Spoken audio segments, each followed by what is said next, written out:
Hi. Humanity faces a momentous period of transition.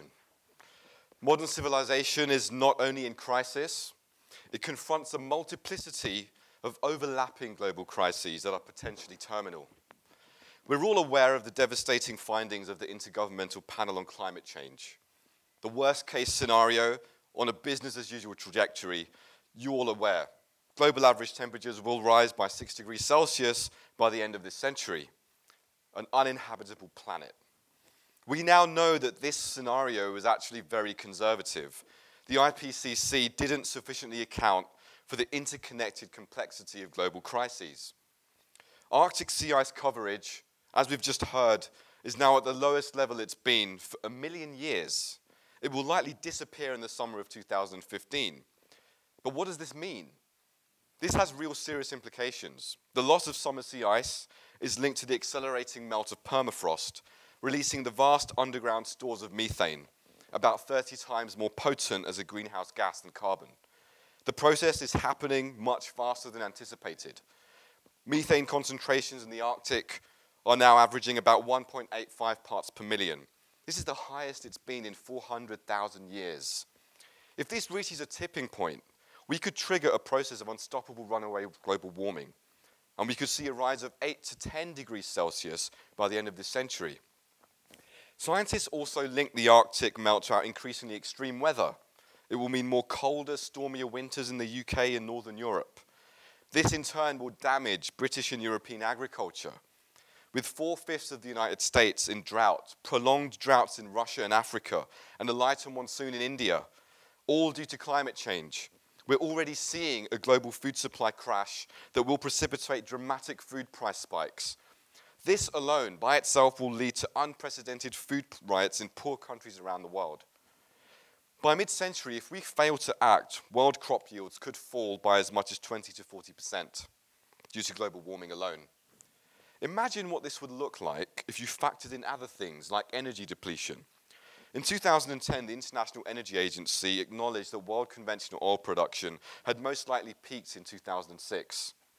Future production relying increasingly on unconventional sources like tar sands, oil shale, shale gas, all will be increasingly expensive.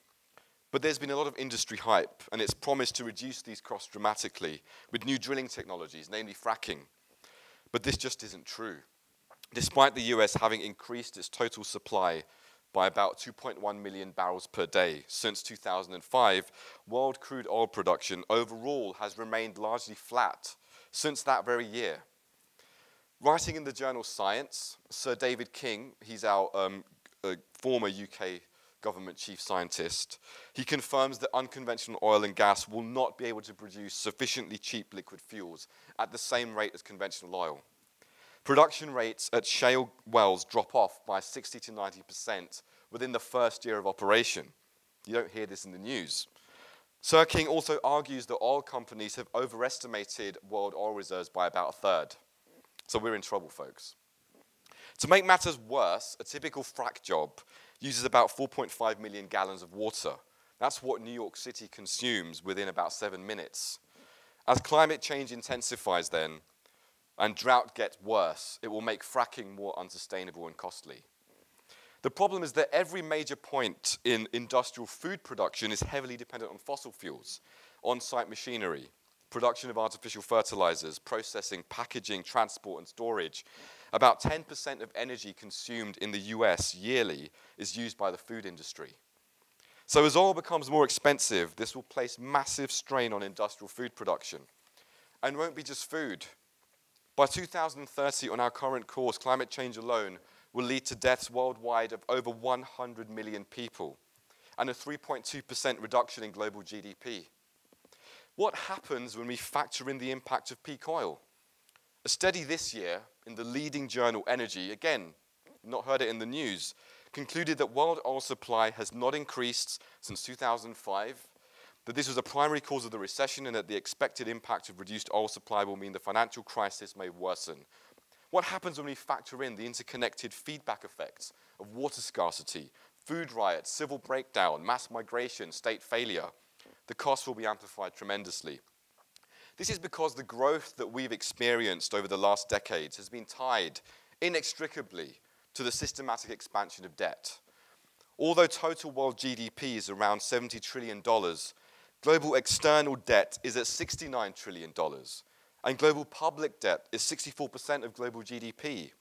Meanwhile, the total size of global derivatives trading, the debt-based speculation which got us into this mess, has risen from $1,000 trillion in 2008 to $1,200 trillion this year. An estimate. A number with no relation to the real economy, clearly. It's no coincidence that debt and derivatives have both intensified at the same time, because the speculative investments designed to benefit the 1% are being bailed out by the 99. So it's only a matter of time before these costs catch up with unsustainable debt.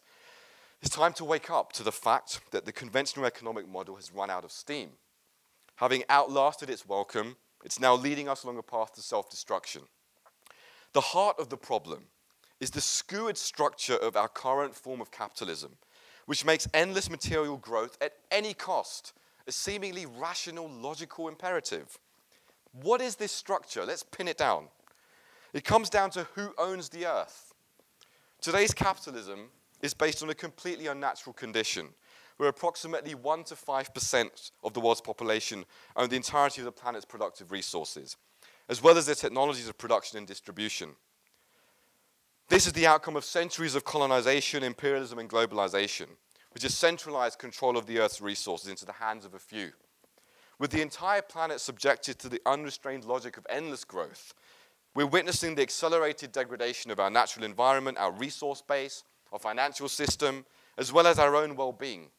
These are not separate crises. They are interconnected symptoms of a global crisis of civilization.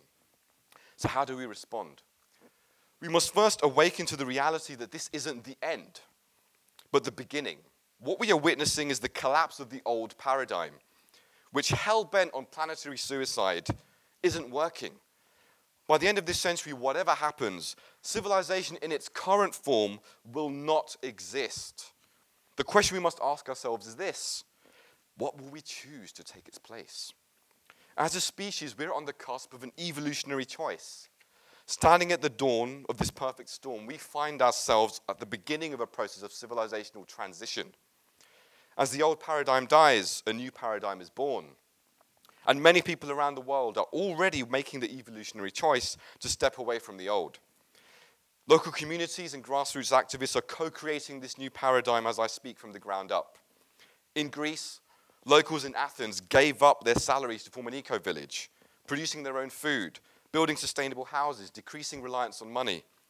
As austerity wipes out jobs and businesses, the eco-village has become a citizen's hub, giving advice, running workshops, and independent living. In the UK, there are 43 communities producing renewable energy through cooperative ownership structures. These projects are established and run by local residents. They collectively invest their own time and money to install local wind turbines, solar panels, hydroelectric power.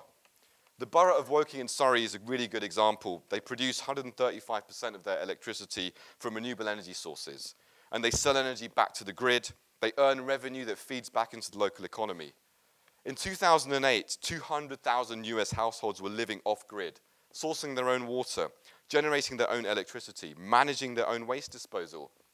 2 years later, this had jumped to 750,000 households, and it's now rising by about 10% a year. Across the Western world, altogether, there are now 380 transition towns. Their citizens are actively collaborating to make urban life resilient to fossil fuel depletion and climate change. The new paradigm is premised on a fundamentally different ethic, in which we see ourselves not as disconnected, competing units, fixated on maximizing consumerist conquest over one another, but as interdependent members of a single human family. Our economies, rather than being assumed to exist in this vacuum of unlimited material expansion, are seen as embedded in wider society. Economic activity for its own sake is recognized as the pathology that it is. Economic enterprise, which we still value, becomes aligned with the deeper values that make us human. Values like meeting our basic needs, education and discovery, arts and culture, sharing and giving. the values which psychologists say contribute to well-being and happiness, far more than mere money and things. And in turn, our societies are seen not as autonomous entities to which the whole of the planet must be ruthlessly subjugated, but rather as inherently embedded in the natural environment. These grassroots endeavors are pointing us towards a vision, a very coherent vision in which people reverse their irrational investments in counterproductive conflict. Over the last decade, under the old paradigm, we've steadily increased world military spending by about 4.5% annually. In 2011, world military spending totaled $1.74 trillion, rising 0.3% from the preceding year. It just flattened due to the financial crisis. Imagine what we could achieve if we transferred these absurdly huge expenditures on war preparations for the nation into development concerns for the species.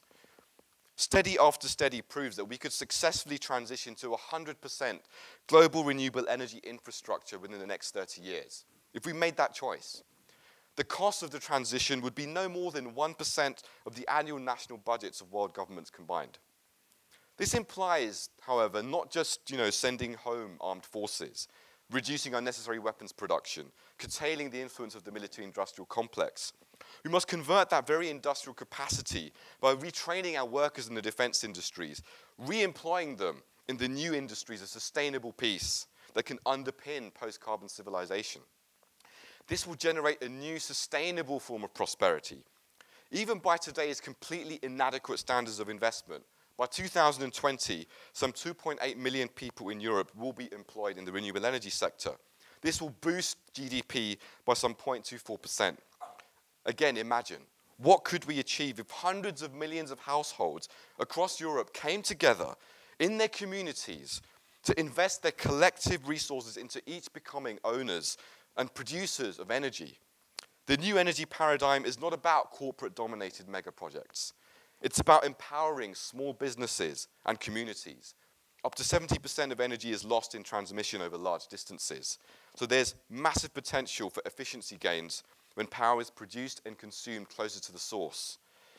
This model where households, communities, and towns become producers and consumers of clean energy is already being scaled up in Germany with a great deal of success. 20% of the country's electricity comes from renewables. And 51% of those, all the distributed energy generation, is owned by individuals, not by utility companies. This is huge.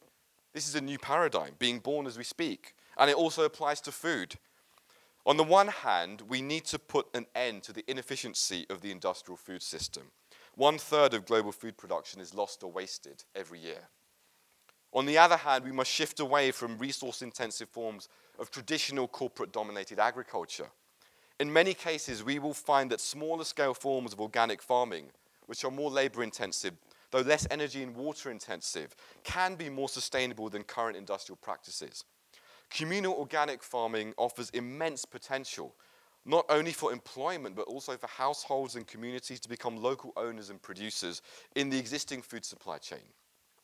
In poorer countries, the UN Special Rapporteur on the Right to Food finds that small-scale organic methods of farming could double food production.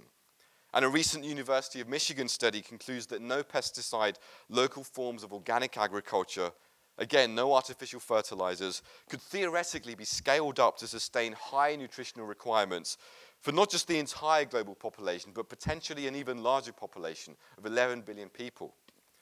This new paradigm of distributed clean energy production, decentralized farming, participatory economic cooperation offers a model of development free from the imperative of endless growth for its own sake and leads us directly to a new model of democracy based not on large-scale hierarchical control in the representative form, but on the wholesale decentralization of power itself towards smaller local ownership. In the new paradigm, households and communities become owners of capital in their increasing appropriation of the means to produce energy, food, and water themselves. This will ensure that critical decisions about production and distribution of wealth take place in communities by communities, driving political empowerment. But participatory enterprise requires commensurate mechanisms of monetary exchange, which are transparent, free from the fantasies and injustices of the conventional model. In the new paradigm, neither money nor credit will be tied to the generation of debt. Banks will be community-owned institutions, fully accountable to their depositors. And whirlwind speculation on financial fictions will be completely replaced by equitable investment schemes in which banks share risks with their customers and divide returns fairly. The new currency will not be a form of debt money. It will be, if anything, linked more closely to real-world assets. But equally, the very notions of growth, progress, and happiness will be completely, radically redefined. We now know, thanks to research by the likes of psychologist Oliver James and epidemiologist Richard Wilkinson, that excessive wealth in the West has not only failed to make us happy, it has proliferated mental illness and widened social inequalities, which are scientifically linked to the prevalence of crime, violence, drug abuse, teenage births, obesity. I could go on. This doesn't mean that material progress is irrelevant, but that when it becomes the overriding force of society, it is dysfunctional. So we must accept that the old paradigm of unlimited material acquisition is in its death throes. The new paradigm of community cooperation is far more in tune with both human nature and the natural order. This new paradigm may well still be nascent. You don't see it around everywhere. You see it in small pockets, small seeds planted in these disparate places. But as the crisis of civilization accelerates over the next decades, communities everywhere will become increasingly disillusioned and angry with what went before. And in that disillusionment with the old paradigm, the seeds we're planting today will blossom and offer a vision of hope that will be irresistible tomorrow. There's only one question that remains, and I ask you, and I ask you to ask yourselves, are you going to hold fast with the grip of death to the old paradigm, or will you embrace life to become an agent of the new paradigm of community cooperation? Thank you.